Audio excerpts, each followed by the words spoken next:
Hi and welcome. It is an amazing, beautiful day, and today I'm excited about talking about something that has intrigued me since I was a little girl, and I recently have been requested, I've had a request to talk about this subject. And when I received this request to talk about this subject, I sat there and I said, oh, what a great idea.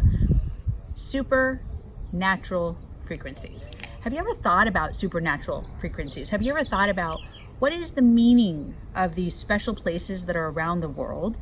What is the reason why certain places in the world are amazing and certain places in the world are just normal? There is a difference in frequencies on the planet. And a lot of people have tried to talk about this and express it in a very scientific way, but I'm not going to even go science. I'm just going to focus straight out about God, straight out about supernatural, straight out about magic, because that's what we're here to do. We're not here to talk about anything scientifical that you can go and leave to the scientists. Me personally, intuitive life coach and spiritual healer, we can talk about supernatural magic and all this other stuff. So here it is. Number one, you talk about this place that has been known around the world as being a negative supernatural place. It's called the Bermuda Triangle. People have heard about this place around the world that ships go missing, planes go missing, things just allow themselves to disappear. It doesn't matter in any way, shape, or form. It doesn't matter whether these places are these people, you know, the plane, the ship, the helicopter. It doesn't matter if these people had faith. It doesn't matter if they were scientists. It doesn't matter if they were agnostic. What did matter is that they are missing. What did matter is that science couldn't find them. Prayer couldn't find them. Because even though the prayer, I'm not trying to say anything about prayer, even though that the prayer brought peace to people, but it did not show them their specific body. Because it had nothing to do with a negative act by a human being. What it had to do with, it was a supernatural frequency that comes from the planet itself. There is ley lines that are on the planet that create certain energy points and levels on the planet, which create vibration. And there are negatives and there are positives. And these positive ones are absolutely beyond the point of significant, like Sedona. Sedona is an amazing, amazing place that I have traveled many times to, connecting with the vortexes, being able to receive the gift of transformation energetically time and time again. People that I've taken there have said, Tammy, I feel like I can't feel the feet. I can't feel my feet. I can't feel the ground under my feet. I can't feel my body. I feel like I'm vibrating. And I said, yeah. They said, I think it's the elevation. Like, no, it's not. It's the energy. So energy is real. It is real. Let's talk about something even more significant. The Wailing Wall.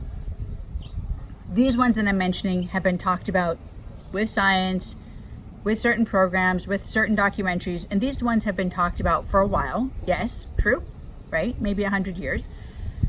But guess what has been talked about for thousands of years? The Wailing Wall. Why is the Wailing Wall so significant? It's not just significant to the Jewish people.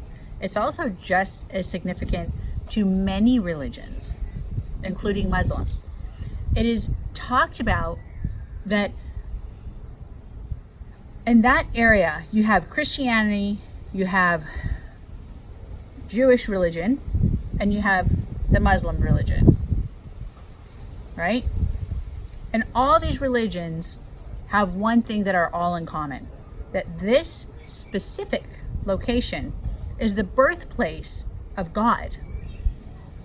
It is the birthplace of God.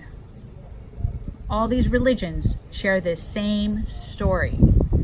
And the reason why I'm sharing this with you today is because when you talk about this story, when we talk about the significance and how special this one specific location is, which is really tiny. It's a tiny place. It's not like Texas that's huge and massive. It's a tiny area. And you talk about this place And you sit there and you say, wow, why did all these different religions come to this one significant location? Is because of the supernatural frequency, which is amazing. God has come to visit many prophets, many significant beings on this planet, and has came specifically to that location because it is a very powerful energy point here on our planet, Earth. And this specific location has a vibration and an energy that connects to pure light and love. How Africa has been talked about for many, many, many years, that it is the birthplace of the Garden of Eden, the cradle of life, and it's all about nature, it's all about animals. This one area in Israel, Bethlehem, Israel, Jerusalem, all of these surrounding little areas that are near there, Jordan, are so significant because they are the true center, is the center of the light connecting to God. It is a supernatural gift that we have been given that we are not taking advantage of. So for all of those who are trying to understand more, I will continue this conversation maybe another week or maybe in a month or so, but I know I'm continuing to talk and I love to talk, and we know that I can talk for hours, but like so many people have said, they wish they can talk for hours, but I don't have hours to give because I know that I'm supposed to be limited when I'm here on YouTube. So to all of you, God bless. And I hope this was helpful. I hope it was very beneficial, but most important, when you find this supernatural frequency, whether it's Sedona, whether it's Mount Shasta, whether it's somewhere over in North Carolina, which is another significant place. There's another place in China. There's places all over the world. Let's stay connected so that you can continue learning, so that you can continue growing, but you can be transformed energetically, emotionally, spiritually, physically, financially, and in all ways, shape, or form. Because that's what we're here to accomplish, and that's what we will do. To all of you, God bless. Until next time.